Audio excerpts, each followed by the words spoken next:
King Radio Network at ParanormalKing.com.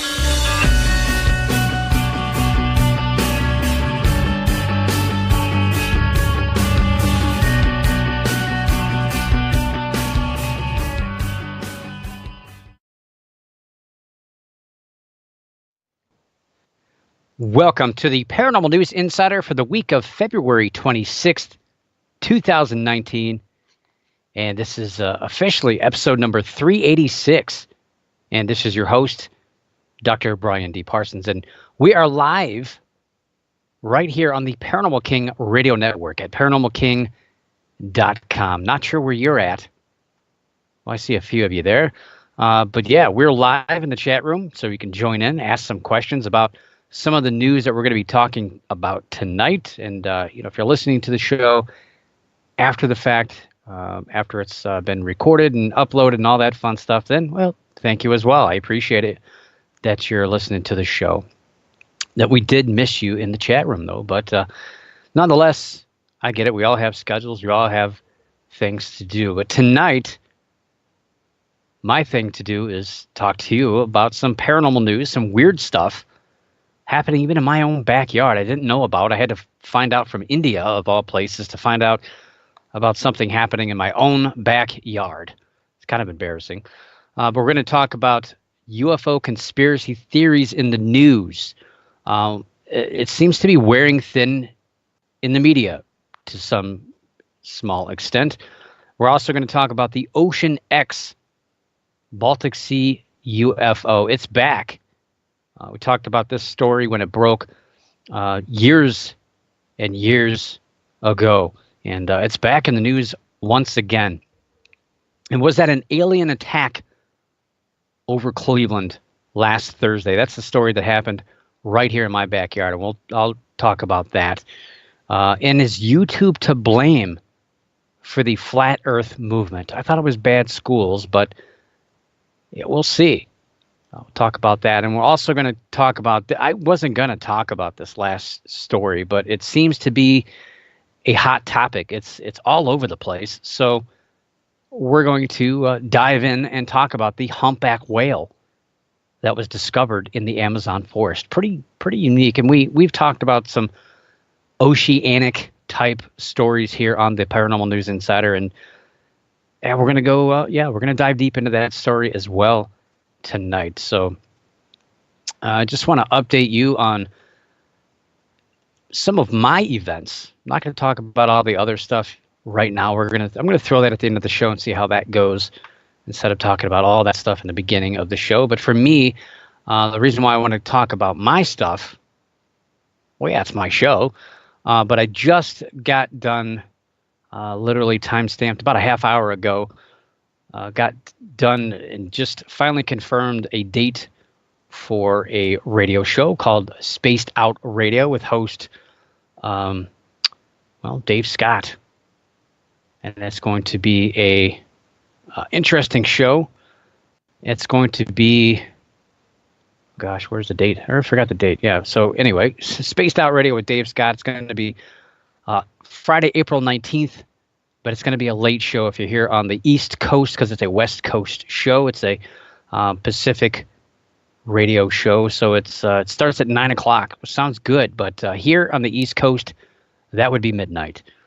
So it's going to be a late show for me, but big show. It's a pretty popular show out there on the West Coast. Looking forward to being on that show on April 19th. So of course, if you're here on the East Coast, it's going to be April 20th, I guess, Saturday morning. Well, it's still, I don't know. To me, midnight is not the next day. It's late.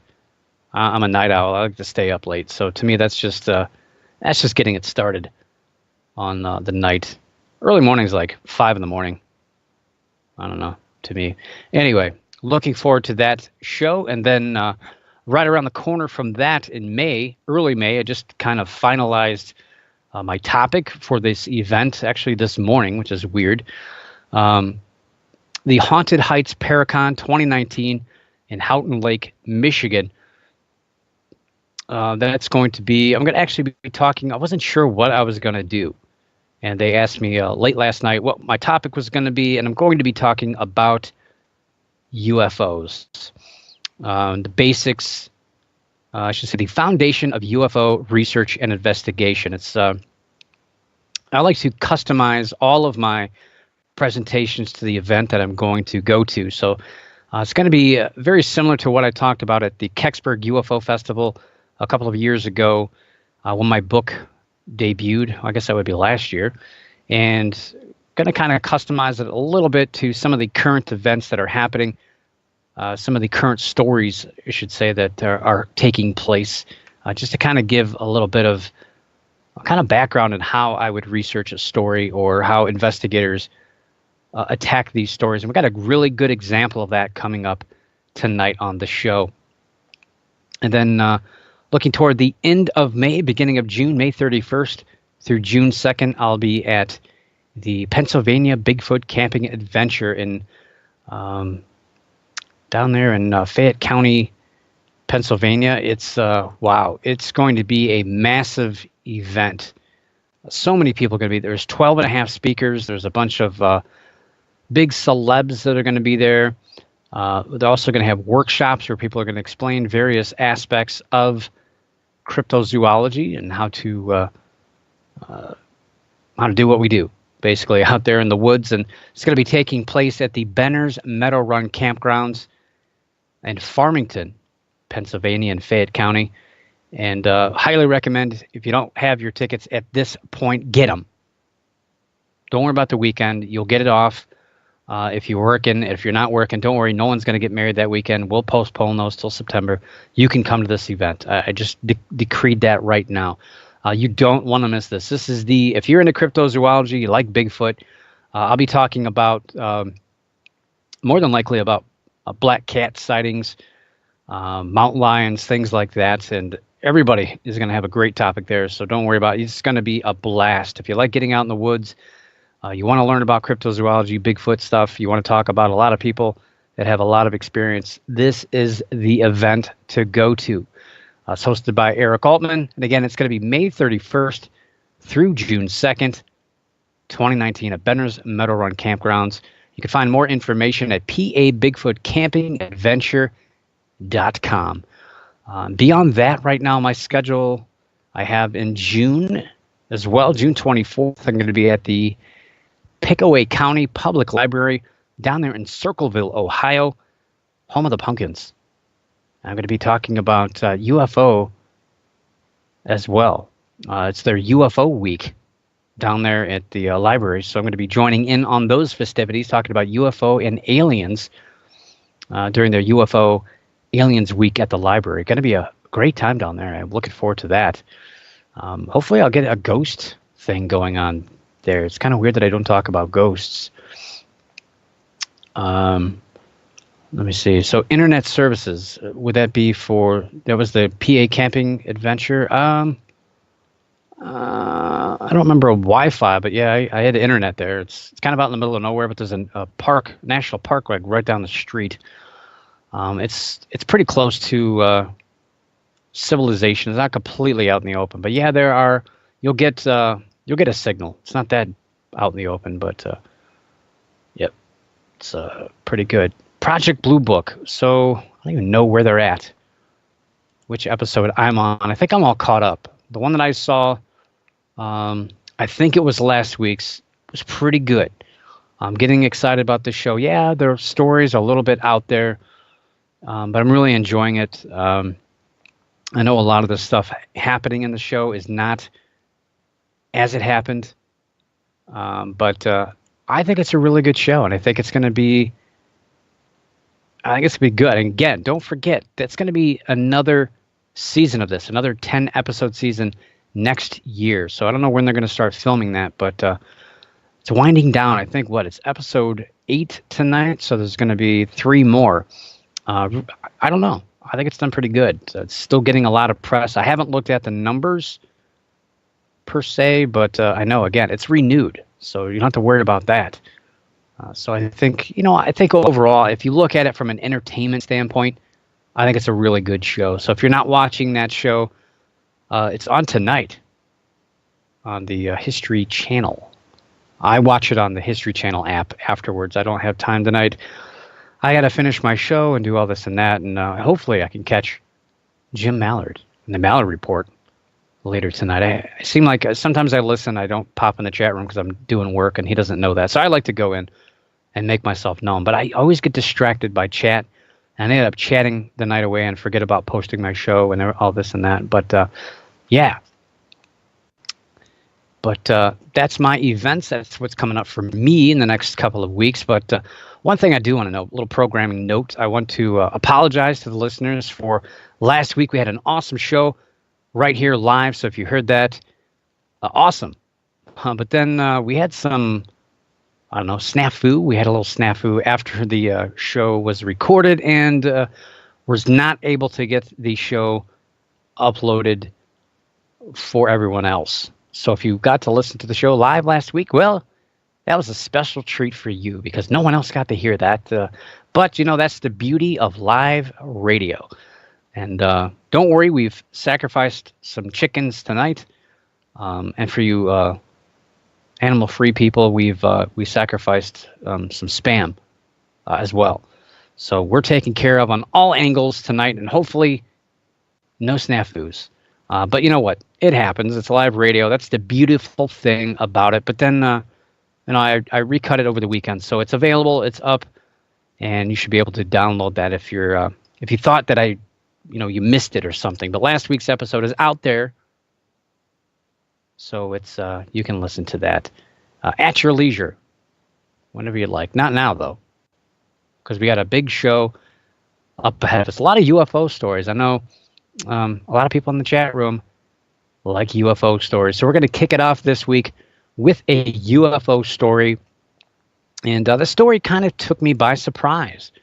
I wasn't expecting this. Generally, you see the Sun, which is where this story originated from. The Sun, which is a United Kingdom newspaper, and they tend to, they'll pay you anything for any kind of UFO story you got. And when I saw this, I was like, oh, here we go. Just another UFO story. But I was surprised when I actually saw the headline. I saw the picture that was going with this, and I thought, oh boy, here we go again. But then, yeah, I mean, these newspapers are very supportive. I don't know, maybe I should say supportive of these stories, but they tend to just post just about anything. And sometimes they argue against them, but it's primarily that they're for them, and then at the end they kind of argue against it because they figure that most people aren't going to read the entire article, I guess. They do it for click-throughs. It's clickbait, so they get you to listen to the or I should say read the articles. Who reads articles? We just look at the pictures, right? And speaking of Jim Mallard, there he is in the chat room. Wave. Hello, there you are.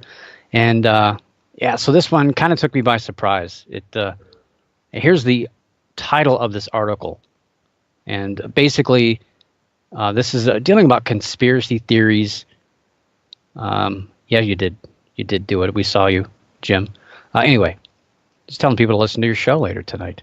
That's all, instead of watching the Project Blue Book, which I still recommend that. But yeah, at least it's available on the app, the History Channel show. But your show is only live once, as is this one. Anyway, so this is about conspiracy theories related to UFOs and alien bases on the moon and Mars, because they're there, right? Right. But a recent article seems to take it down a few notches. And again, I was surprised. I was kind of shocked. Wow, they're going after this. So the article says it's titled, quote, "Crackpot Conspiracy UFO Hunters Spot Ancient Alien Temple in New Photos of Mars. But it's probably just a big rock," unquote. Wow. That I've never seen that kind of wow.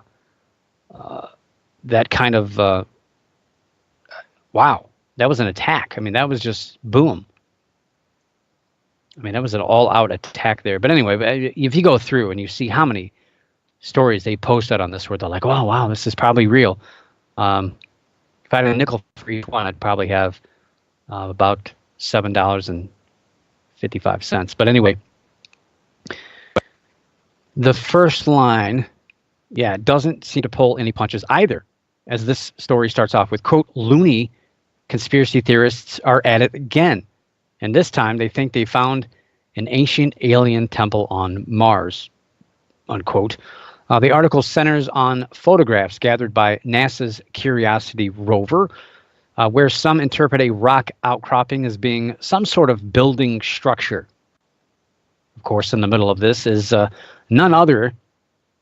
I don't like giving this guy press. I don't like giving this guy any kind of anything, really. But I'm going to say his name, Scott C. Waring. And he is known for peddling ideas and videos that are pretty much beyond ridiculous at times. And at times he's created videos. He's been caught. I've read about this. UFO of Interest has pointed this stuff out. He's been caught creating videos and providing fake information, such as fake interviews and people commenting on what they saw, just to sell these stories to news outlets. That's not me. That's what I've read. Don't complain to me. He claims this is a multi-level structure that he's seeing in this photograph. Looks like a rock to me. I don't really see what he's seeing. But, when you alter the image and you make it, you brighten it up and you make it pixelated, yeah, you can see just about anything, really. It kind of looks like something at Disney World. I don't know. I mean, when you start messing with the picture, yeah, again, you'll see whatever you want. It's kind of like a Rorschach thing, I guess. So yeah, he thinks this is some multi-level structure with walkways topped with a pyramid. And he says, quote, I believe the rover will not investigate this because NASA's true mission is to drop feed the public boring information about space so it satisfies them. That keeps the public in the dark about the true nature of the surface of Mars, unquote. I mean, I don't know about that. I mean, NASA would get a lot of money if they said, hey, there's ancient structures up there. I think a lot of people would want us to go and investigate that. I think a lot of people would say, wow, we need to figure out what's going on up there. We do have a Space Force. I think we'd shift some money to that. I'm on board. Give me some stripes. Give me a ship, and I'll go out there. I'd love to see this. I'll investigate it. Cool. Just give me a fancy uniform. I want to be a commander. How many stripes is that? I don't know, but that would be cool. I'll do it. Heck, I'll take Jim Mallard. We'll go there. We'll broadcast live from Mars. It's on a delay of like 24 hours, but still, pretty fun. Wow. So even others associated with UFOs are begging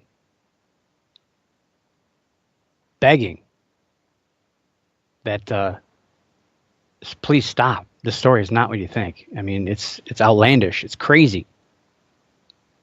So Nigel Watson, author of UFOs of the First World War, he commented for the article, and he says that Waring's comments were more of science fiction than of rational thought. I mean, one UFO investigator slamming another like that's some pretty serious accusations.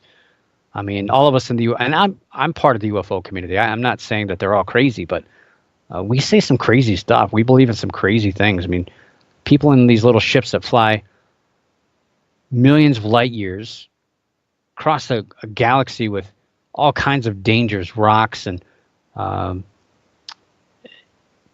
stars exploding and debris and all sorts of stuff. But yet they come to this tiny little planet with a normal, pretty decent atmosphere. It's not really that toxic or violent or anything like that. And they can't even handle that, and they crash like everywhere. Weird stuff. But yeah, we're crazy. We're all crackpots, I guess. So for one to call out the other, that's a little crazy. So this is a welcome sight to me, to be honest, to see the Sun attack one of these stories. It's good. It's why I don't agree with most conspiracy theories. There is some merit to some of these ideas about these UFOs and potential sightings and stuff. But guys like Waring, they're counterproductive, really, in my opinion. They focus on stories that have no merit. There's some stuff out there that we should be paying attention to. And really, guys like this, they're in it for themselves. they're distracting us from some of the more meaningful things that we should be talking about, some of the meaningful things that we should be looking at, and posting garbage just to get a couple bucks so they can keep, you don't have to pay for the website. Somebody else is paying for it. That's just how I feel. But I'm glad that the Sun just kind of stood up and kind of bashed it. Hopefully they get a lot of hits on that one for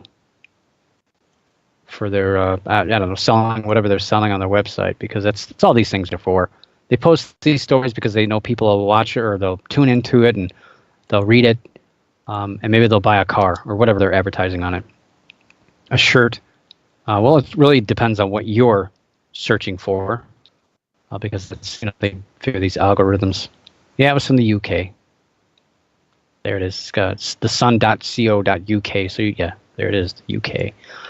Anyway, another UFO story for you guys. This is pretty interesting, and this kind of piggybacks on what I was just talking about. So keep that story in mind. Keep that particular individual in mind, which I'll mention his name again, unfortunately, here in this story. So another story that really, this one kind of caught me off guard, actually. But it's an exciting story, and I wasn't sure if I was really going to cover this, but all of a sudden, just pretty much today, it really blew up, for lack of a better phrase. In the media, I've gotten several emails about it. A lot of people pointing this out on Facebook to me. I did see it. I was kind of keeping one eye on it. Not my strong eye, my weak eye, just kind of like sideways. But yeah, all of a sudden, it's gotten pretty big right now. And I was a little annoyed because I came across the original article on this, and it was published by the International Business Times, the India edition. India, as in like the other side of the planet, pretty much, to where I'm at here in Northeast Ohio, in the United States, North America, planet Earth. But this it got my attention over what's being called a fear of an alien invasion that took place in a video. But for me, that's really not what completely got my attention. I recognized some things here, and I was like, well, wait a minute, that looks like home. And then I realized, yeah, it's Cleveland, Ohio, which is about a 20-minute drive from where I sit right here behind this mic. So this scary video of an alien invasion. I mean, you're just probably getting images in your head right now, right? Alien invasion. You're thinking of big ships, a lot of ships. These creatures, these scaly creatures, the big heads jumping down with these sticks that shoot lasers out of them. I don't know what you're thinking. Just not trying to put images in your head or anything, but yeah. This was recorded during a newscast of the local NBC affiliate WKYC right here in Cleveland. Back in the early morning of Thursday, February 21st. And I've seen dozens of videos like this. When I saw the video, I'm like, no, that can't be a UFO. There's usually a handful of explanations. Usually one of the biggest ones is that a lot of times these cameras are set up to take images between when they go to commercial. And sometimes what they do is they set these up for time lapse. So it's, it's recording and it's just sped up. So that's what I thought I saw, because there's a light that flashes around. I was like, well, that's probably just a plane. But then I watched a little closer, and I realized that wasn't the case. There's lights blinking on a building or tower or whatever it was. And I've seen that. I've been there before. I've been to downtown Cleveland. I've seen this area, so I was pretty familiar with it. And I realized that wasn't the case. But I was watching on my phone. I'm not going to lie. And it's really hard to see detail on a YouTube video when you're trying to figure out a UFO sighting when you're watching it on your phone. Not the best option. Anyway, the video went viral when someone saw something odd in the segment, which this odd thing it was a light object moving across the screen. It seemed like it was something that was emitting a light. So the aforementioned Scott C. Waring got a hold of the video, which somebody had posted somewhere on Facebook. I didn't see who did it or what they said. I just went from the original story to Scott's posting.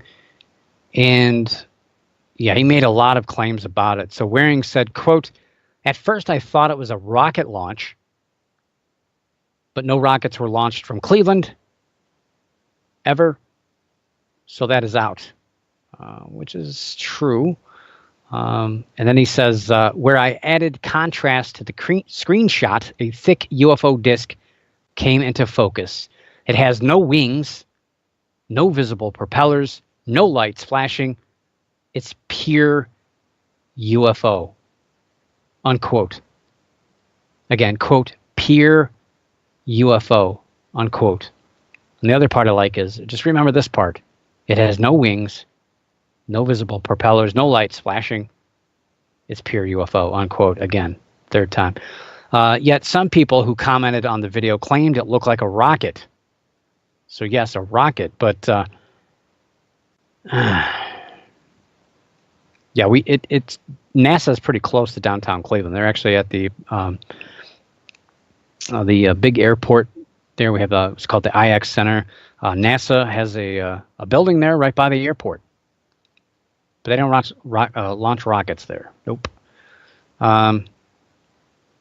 So then I kind of figured out, it's a nighttime shot, but it's actually early morning. It's about 6:24 a.m. So the sun was starting to get a little light out, but that's about, I don't know, maybe half hour, 45 minutes until it was a little bit brighter, until, it was kind of bluish out, but so it's still pretty black out, still pretty dark. But he lightened up the shot, so it kind of looked like it was a lot lighter than what it was, or that the lights were a lot brighter than what they were. And I wondered why he did that. Maybe to bring the object into focus is what he said, or to be able to see it. But then when I got a hold of the original film, I realized why he did it. Sneaky. I basically did it to cover up what he was. I'm sure he saw this. I hope he figured this out. I'd be pretty embarrassed if he didn't. I wouldn't trust a UFO researcher that can't figure this kind of stuff out. But yeah, I think there's a motive here. So in the description, when you watch this, his video, in the beginning of it, it says, quote, "Morning Cleveland News at 6:24, February 21st, 2019, showed object accelerate, stop a split second, and 90-degree turn, take off upward," unquote. That's what the video said. I just quoted it. Not my fault. Makes no sense. Now, the interesting thing here is MUFON of Ohio, Mutual UFO Network, which is the largest UFO research and investigation organization here in the United States, was contacted. And I was excited to see that State Director Thomas Wortman went into the studios to take a look at the video to get to the bottom of this case. And I've had the pleasure of meeting Tom on a number of occasions. And he's a really level-headed guy. I mean, he believes in a lot of stuff, but he's when it comes to evidence, when it comes to figuring things out, he's a darn good investigator, and he's got his head on his shoulders, as square as you can when you're investigating this stuff. Trust me. And I knew he would solve it pretty quick, and I knew he'd be efficient about it, and I was not disappointed. So, what did this pure UFO turn out to be? And, the story kind of makes it kind of an opinion. But I'm telling you, if you watch this video, I picked it up the first time when I saw this, the unaltered, unedited, unbrightened version. You can clearly see what this is. And the video is shooting out over the Cuyahoga River, which is not on fire. It's not on fire. Hasn't been on fire in a long time, 40 years. Stop it. So over the Cuyahoga River, and if you've, for me, again, I've been to this area a number of times. I'm pretty familiar with the things that happened there. And what this was a bird flying out over the water. They do that. And it was just kind of darting around, as they do.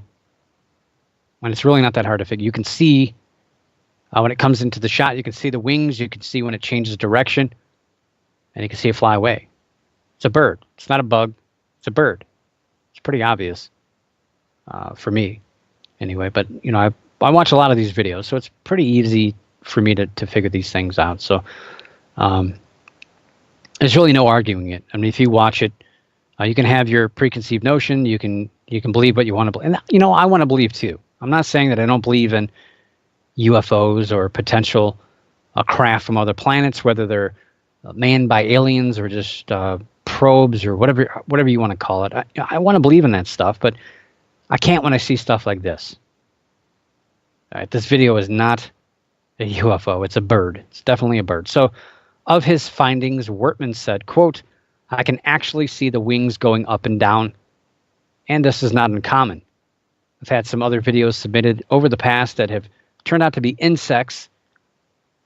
When you get a very high quality resolution, you can even see the wings going up and down as it goes across the screen," unquote. But shockingly,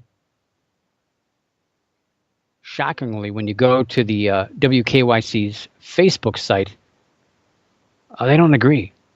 No, it's got to be a UFO. Some people think it was, gosh, what did I read? Somebody said it was a flare that they shoot from the airport to scare away birds. No, it's not a flare. Not over downtown Cleveland. That would be a pretty long flying flare to go that far. And they don't shoot flares off at the airport to scare away birds. They have other things that they do down there. And they do use owls. But this was not an owl. It was the wings were flapping way too fast to be an owl, which would be a cool explanation. I'm not sure exactly what type of bird, but I'm pretty sure it's the kind I always see flying around down there, around the rivers and lakefront, eating different things. But yeah, definitely not a UFO. I think it's identified. I mean, it could be unidentified because we don't know exactly what kind of bird, but I would definitely say, out of shadow of a doubt, definitely a bird. Watch the footage. You'll be able to tell. You'll be able to see the wings moving. So what I have to say about that is great work, Tom. Good job. And let me throw the link into the chat room. I could throw it in there because Dita's not there. Got to find out what's going on with her. Why is she missing out? She's probably planting bulbs or something. Those are always much more important in this show. Gosh, I hope she doesn't hear that. I'll get in a lot of trouble. Anyway, there's a link. So if you follow that link, you'll be able to get a hold of the original footage. Oh, yeah, she's probably mad because, well, she was here live. She got the live version. It's the best version available. I don't know. She's probably planting something in her garden, frozen garden. And that's your UFO news this week on the Paranormal News Insider. But hold on. Don't go anywhere. We've got some interesting other news coming up, including a Star Wars story right here. That's right, Star Wars. Yeah, so way back in 2012, it was a long time ago. My hair I had more hair than I do now. It was a different color. Anyway, during the top 10 paranormal news stories of 2012, the number 2 story of the year was a story about the Baltic Sea UFO. There was a Swedish team named Ocean X that had discovered a strange object at the bottom of the sea in 2011, which appeared to be in the shape of what they said was a UFO. And a lot of people picked up on this, that they said it looked like the Star Wars ship, the Millennium Falcon. Yeah, it does. It really does. And, well, I don't know, they call it UFO. I agree. It should be USO, unidentified submerged object. I don't know. That's just how they patented, put it on a lunchbox and sold it. But anyway, Millennium Falcon, it does look like it if you see the picture of this. And that's really what kind of kickstarted this thing to be, this story just took off. And it had the unintended consequence. I'll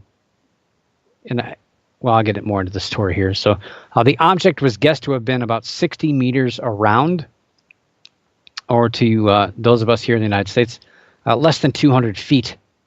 That's pretty big. The story gained a lot of momentum during 2012, and the mystery deepened.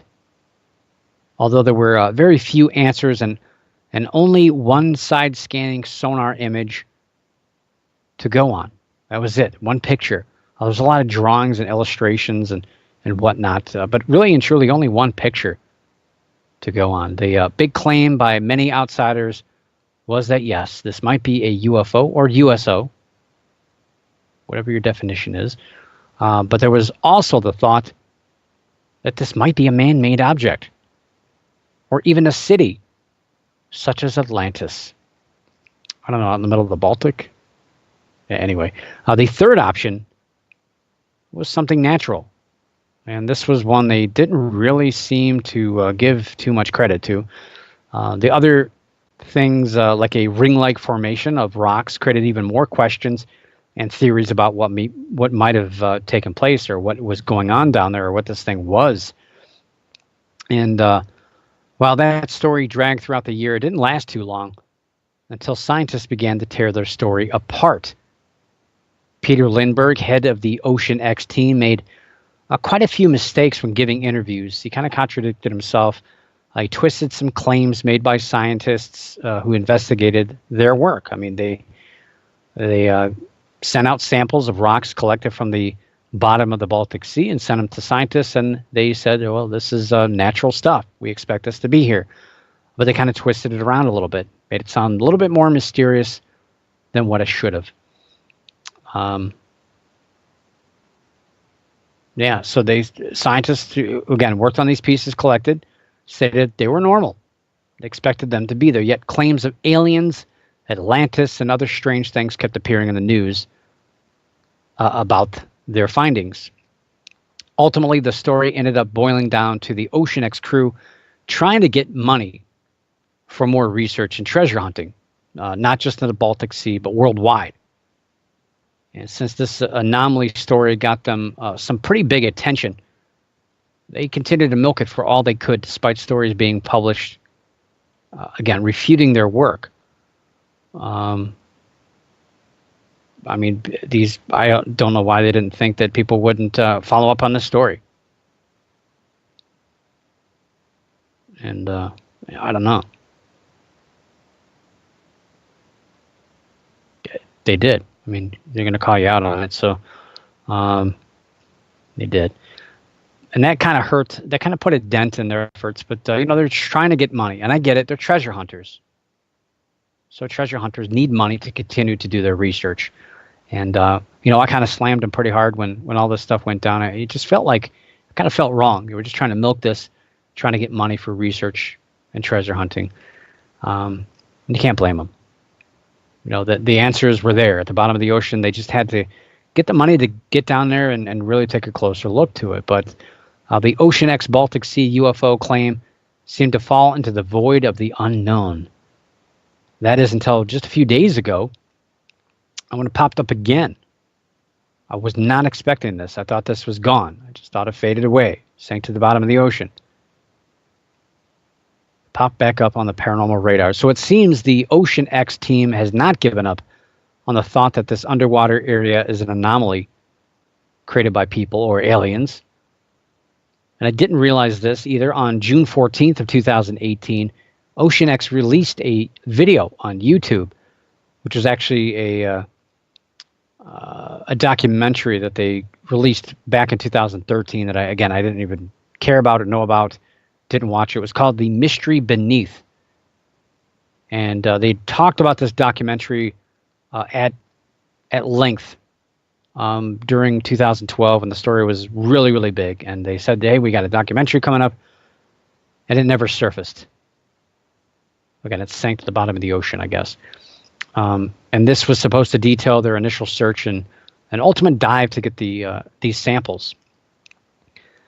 So I watched it. It's like an hour long. It's pretty good. It's okay. But it's obviously one-sided. Yeah, it's pretty one-sided. But they address how Fox News broke the story that scientists felt their findings pointed toward a geologic and natural conclusion.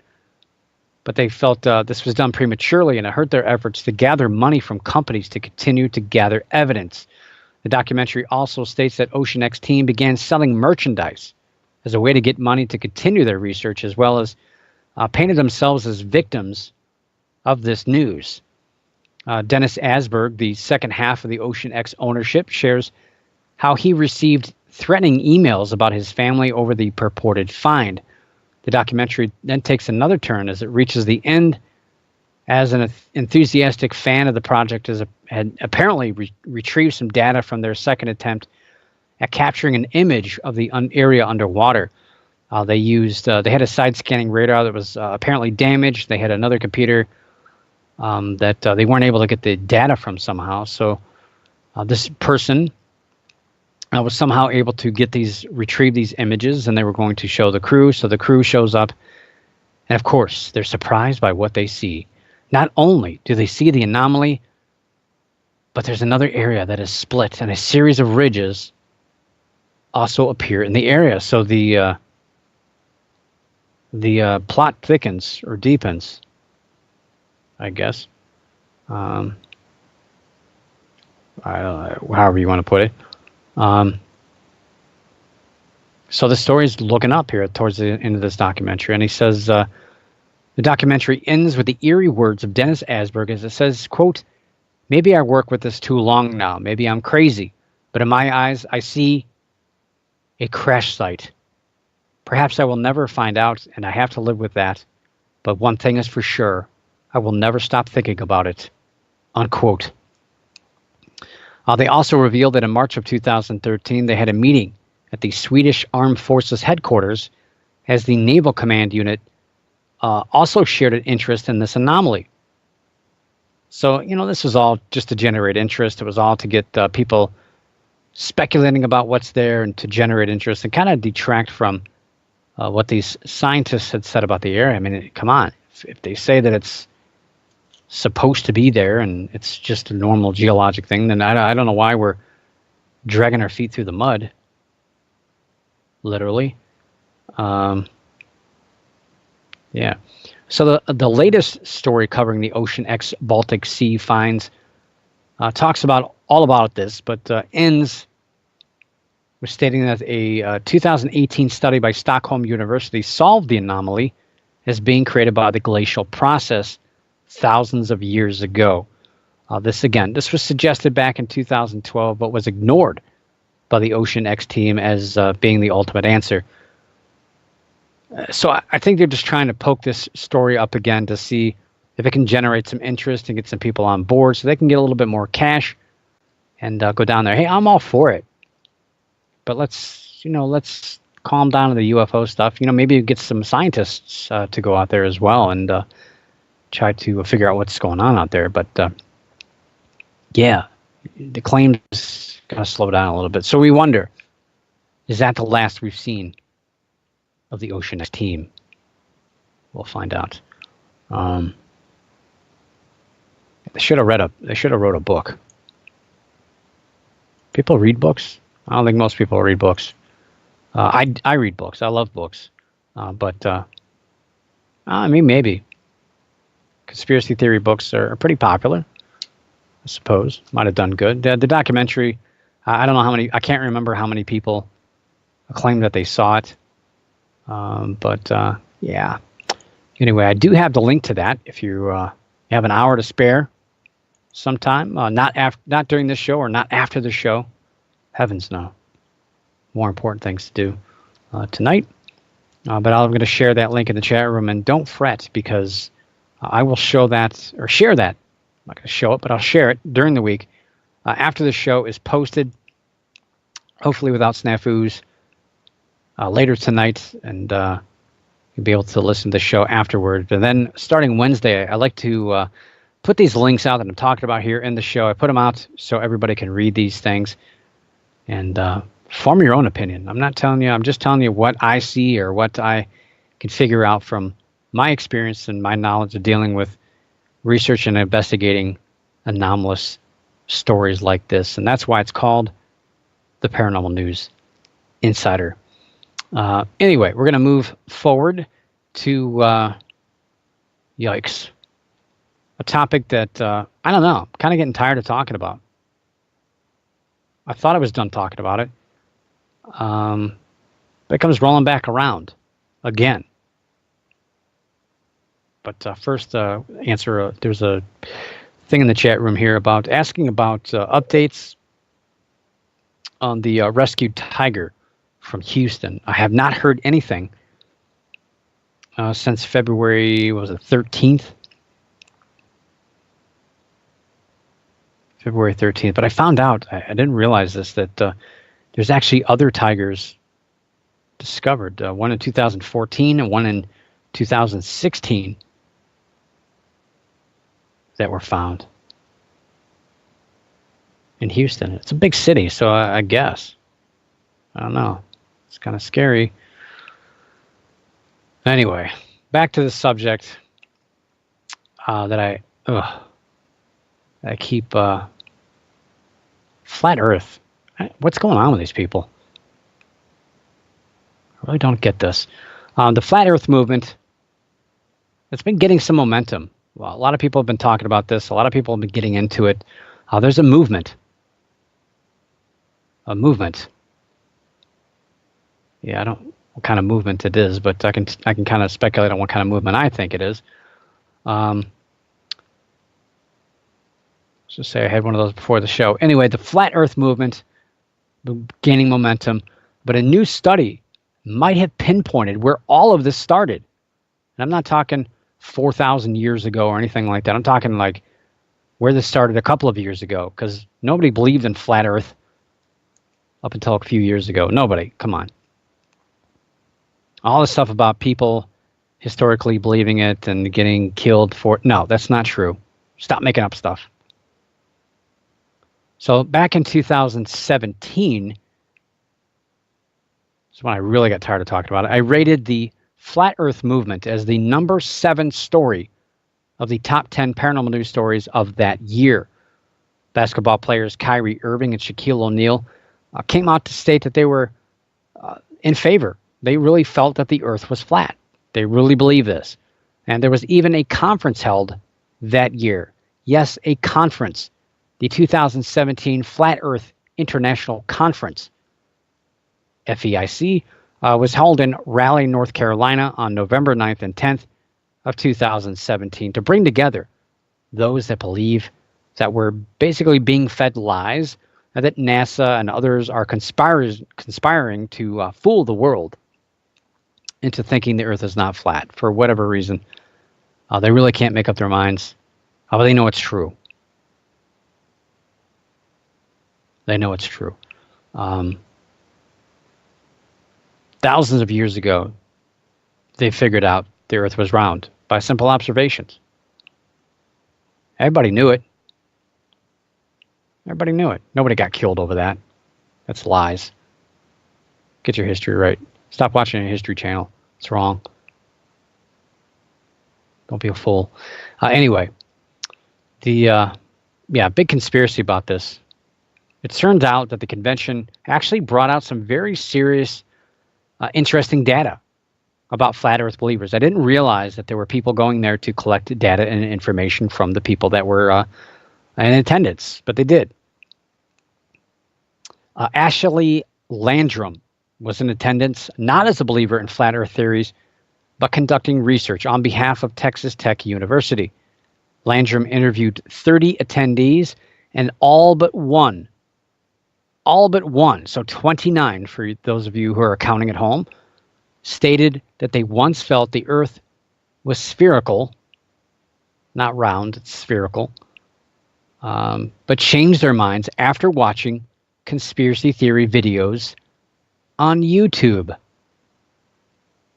Most of these interviewed stated that they were watching other conspiracy theory videos on other topics, such as 9/11 being an inside job, the Sandy Hook school shooting, NASA moon landings, so on and so forth. So they were watching those, and then, of course, they were suggested flat Earth theories. Some revealed that the flat Earth videos were put into the rotation, and it wasn't their intent to watch them. But again, YouTube suggested them. That's what it does. Brilliant algorithms. That's what they call it, algorithm. I didn't make that up. I can't spell it, but I can say it. The many interviewed said that they watched them, these flat Earth videos, with the intent of actually debunking them, but were somehow intrigued enough to become won over by the material. I don't know. Usually, I get up and walk around and throw stuff in my office in here when I watch these things. I talk back to the screen like I do some movies, like Star Wars movies, where ships run out of fuel and stall out in space when another ship can catch up to it in space. Ships running out of fuel in space are not going to stall out and allow other ships to... Anyway, I'll just leave that where it's at. Anyway, so what about that 30th person? So I mentioned 29 out of 30 got their information from YouTube, but one person didn't. Well, where did they get their information from? Well, nowhere, because this person was in attendance with his daughter and his son-in-law. I mean, they're married. What? I don't get it. Anyway, he was there with them, supporting the fam, and they had both seen the information on YouTube. So he was just there. He's probably driving the car. He was the third wheel. Were they serving alcohol there? I don't know. Third wheel? Do flat Earth believers believe in wheels? I'm not sure. I hope so. They drive cars. Anyway, Landrum presented her results at the annual meeting of the American Association for the Advancement of Science in Washington, D.C. She didn't feel YouTube was intentionally doing anything wrong, which I don't think they are, but with the algorithm that generates suggested videos could be altered to display a balanced view of the topics, which I went back and I started watching flat Earth videos just for the sake of experimentation and to see if I would also become a believer. And I didn't. I became even more staunch against it, and now I have more ammunition to attack their beliefs, which are insane. I mean, you're free to believe what you want, but you're wrong. It's easy. There's things you can do.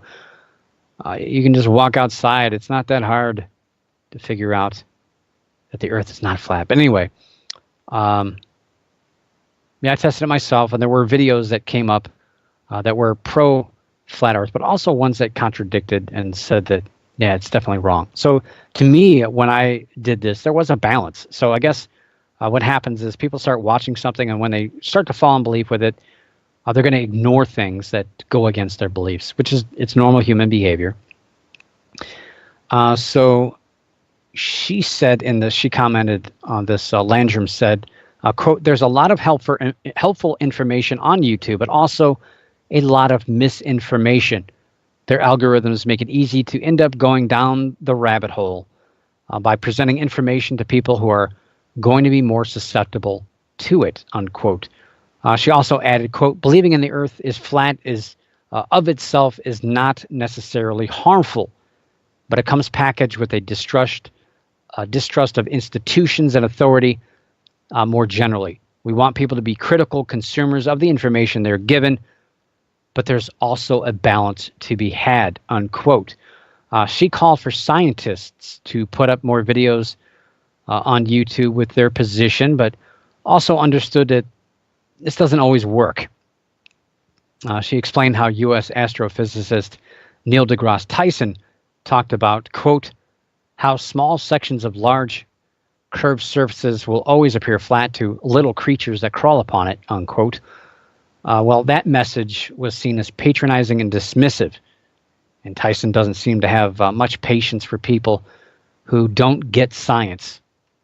And I'll be honest, it's funny for me to watch it, but I do. I see that, and it's kind of a concern for me. I think it's one pretty major character flaw that I've seen from him. He gets kind of mad. He gets mad about people that don't get it. One of my favorite videos, and if you start watching flat Earth videos, it should fall into the rotation. It's called, quote, "Neil Tyson demonstrates absurdity of flat Earth," which is not really a good way to start out a video with that title, "Absurdity of Flat Earth." People aren't going to watch it that believe in flat Earth. They're just going to ignore it. They're going to hit next on the next video after that, not that one. And in it, he says, quote, my favorite quote of all time about flat Earth. He says, quote, "For me, the fact that there's a rise in flat earthers is evidence of two things. One, we live in a country that protects free speech. It's a good thing. Two, we live in a country with a failed educational system," unquote. Ouch. And if he had a microphone in his hand, I'm sure he would have dropped it. I mean, I can see why people who believe in flat Earth don't want to listen to him, especially after comments like that. But I think his point is kind of lost in translation. I mean, he's what he's trying to say is the educational system. It's that fault. It's not that people are stupid. It's just anyway. He clarifies it with saying, "quote, our system needs to train you not only what to know, but how to think," unquote. And I think what he's saying here is our educational system is designed to make you pass tests, to be able to regurgitate information, not to understand it, not to be able to use plausible methods of understanding things around us. We're just told what to think. And that's why a lot of people push back. That's why a lot of people don't want to believe in things, because you're right, you're being told what to think, but you're not being taught how to think for yourself, really. So you can't really hold that accountable when people go down that rabbit hole. So again, he's not saying that people are stupid, that just our educational system is set up to train people how to observe, or not how to observe and not how to come up with logical conclusions. We're just told what to think. So yeah, I did my own work here, and I did see some that kind of bounce things up, but I don't know. We'll see if this stuff pops up again. And I don't know. It's kind of crazy to me. Like, people believe this stuff. They really do. And I don't know. Maybe someday, we can launch some of those people out into space, and they can see it for themselves. It really is a curve. Show me the curve. I might get in trouble for wearing a shirt that says that. Got to be careful nowadays. People get sensitive about stuff like that. Anyway, I'll throw that link in the chat room right now. And got one more story in line for you. We only got a couple minutes left here tonight on the show, but I got one more story that has been making the rounds. It's a weird story, really, and it got my attention pretty quick with the headline. I was confused, but I figured there was a rational reason for this. Yeah, it's not paranormal. I get it, but it's weird. And we do talk about weird stuff here. I mean, flat Earth isn't paranormal. It's weird stuff. So the headline got my interest. Again, although I felt that there was a little misinterpretation with that headline. So I got suckered. Clickbait. I read it. So the headline read, quote, "Mystery as humpback whale found dead in Amazon jungle miles from natural habitat," unquote. Yes, miles from its natural habitat, which would be the water, we would assume, right? So how did a humpback whale, end up miles from the ocean? That's what I was thinking. How was it, Star Trek? Did it just show my age there? Anybody else ever see that movie? I forget which one that was. Was that 3 or 4? Was that when Spock was dead? I don't remember. Anyway, this doesn't mean that the humpback whale was stranded miles inland in the middle of the jungle. I mean, that was kind of the assumption of the story. And the humpback whale was discovered on the island of Marajo in northern Brazil, which is covered in mangrove swamps. It is an island. It's a very large island, and it's on the mouth of the Amazon River. So it's a kind of a mixture of fresh water and salt water. And the whale was initially estimated to be about 11 meters in length, which is about 36 feet long. And that's like a school bus. But it was estimated to be about a year old. The actual measurement was around 8 meters in length, or 26 feet. That's still pretty big. It's still a calf. It's small. It's thought by some that the calf was separated from its mother and ended up straying to the Amazon basin, or it might have stayed there during the winter months, which is kind of what I think happened, before succumbing to a variety of diseases. And part of it is I would guess that it probably didn't do very well in the freshwater environment, the water that was leaking out into the Amazon basin. My thought that would be that the calf died and was carried inland by waves. Could have been a storm, and it really wasn't that far inland. It wasn't like miles. It was actually 50 feet, which is sounds pretty dramatic when you think about 50 feet inland. It's pretty far for a humpback whale, pretty heavy animal. But if it died,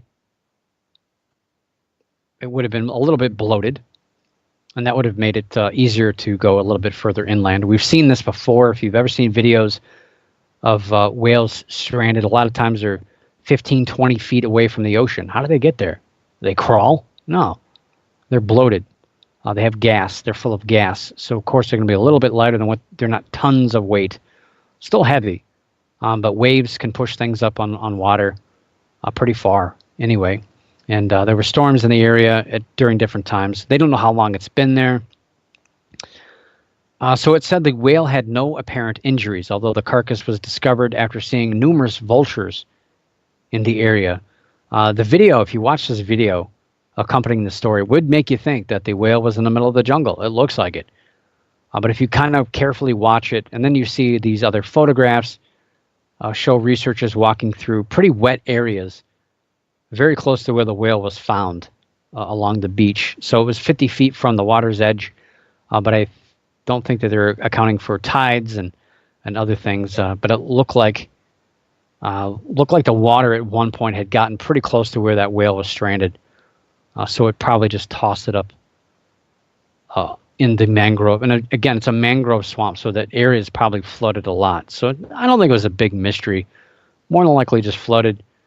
Poor little dead whale ended up there. And that area is not uncommon for humpbacks. They're trying to say that they're not normally there.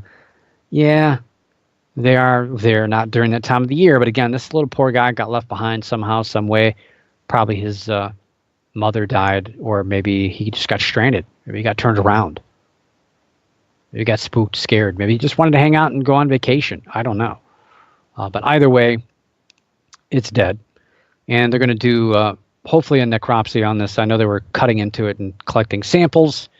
There's a lot of speculation about this, but I'm sure a few weeks, maybe a couple of months go by, we're going to have some answers to this. But nonetheless, I think the biggest mystery was, how did this humpback whale end up 50 feet from the water's edge? But really and truly, it wasn't that far from where it was pretty wet conditions. So it probably is maybe 10 feet from where originally was water. But yeah, they want to find out why it died and everything else. So anyway, that's your news for this week of February 26th, the last show of February. It's over. We're already heading into March.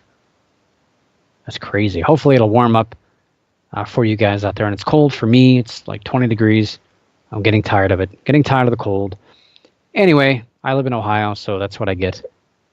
It's my problems, not yours. Anyway, I'll see you next week. But for now, keep your eyes in the skies, your ears in the woods, the hair standing on the back of your neck, and always keep your mind slightly ajar. But don't let your brains fall out. Think for yourself. Don't let other people tell you what to think. And above all else, don't stop believing. For the Paranormal News Insider, this is Dr. Brian D. Parsons reporting.